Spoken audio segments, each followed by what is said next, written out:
Boston. Many words have been used to describe the hub. It was famously called a city on a hill, the cultural and financial center of New England.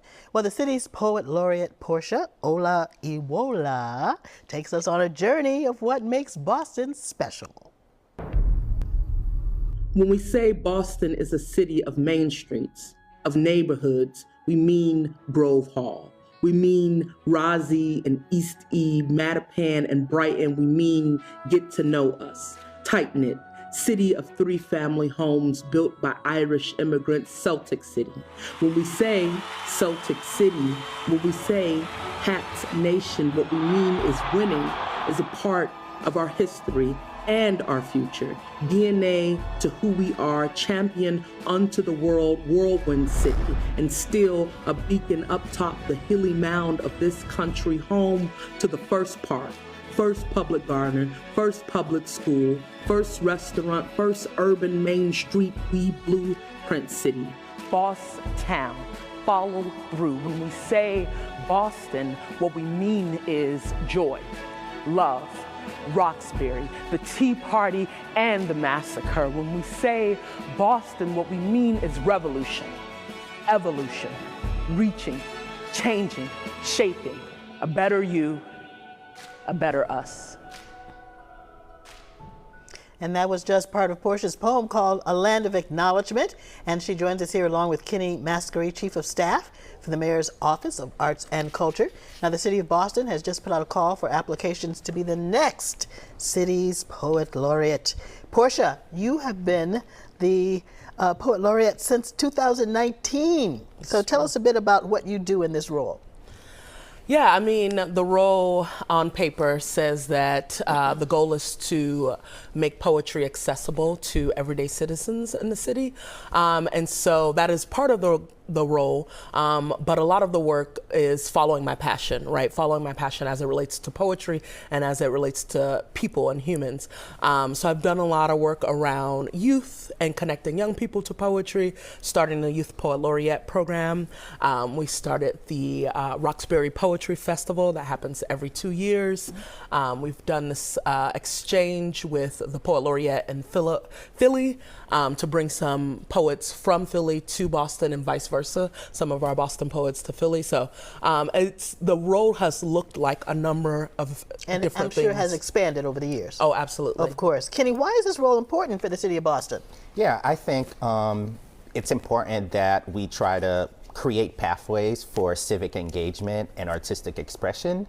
As you know, there are different ways that us as citizens, we want to communicate with our leaders so that they can make decisions that impact who we are and that reflect our priorities, our cultures, and how we want the city of Boston to reflect everyone who's here. So art, including this program, is one of the ways that we try to infuse civic engagement and art as a way to get more folks excited about the possibility of arts and culture in the city. So Porsha, how does what's happening in the city, how does what's happening in Boston inform your writing? And do you prefer to write about things that are more personal or more community-minded? Yeah, thank you for that question.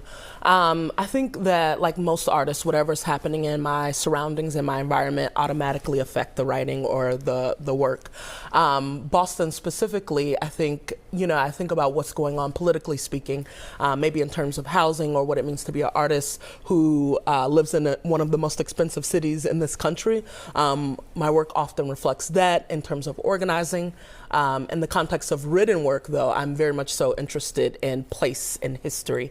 And so I do write a lot about the Black diaspora and history, but also oftentimes about the city in and of itself, as we just heard. Is there a favorite event or memory that sparked some of your writing? That's a great question.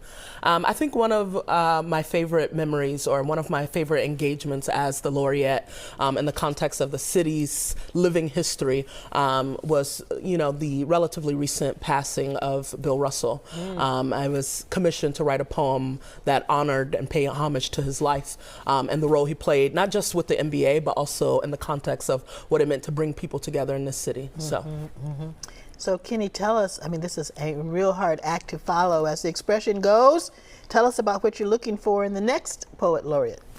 Oh man, I think Porsha has definitely set a foundation for whoever to come in to really continue the Poet Laureate program and expand.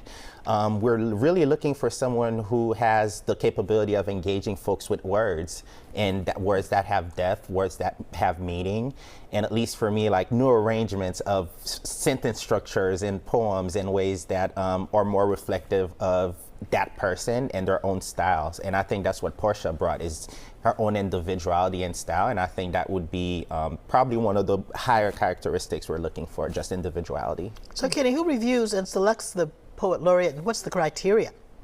You want to talk about the criteria? Yeah, the criteria is, I just want to echo what Kenny has said in terms of somebody who's invested in their own poetic voice. In terms of the selection committee, it's a variety of folks who are throughout the city and in leadership roles often that engage with the literary arts. Yeah. So Porsha, what's next for you once your tenure ends in June? That's an interesting question, right? What's next? I like to think of the work as continuous. And so I'll always be doing the work, whether it is currently in a professorship over at Emerson College teaching poetry, but also opening up a bookstore in Dorchester. And I'm hoping that will be a kind of milieu for artists to come together, a literary gathering space, if you will, but bookstore programming, and that'll open October 5th. October 5th. I'm going to write that down. Is there maybe a book of Porsha's poetry in the offing?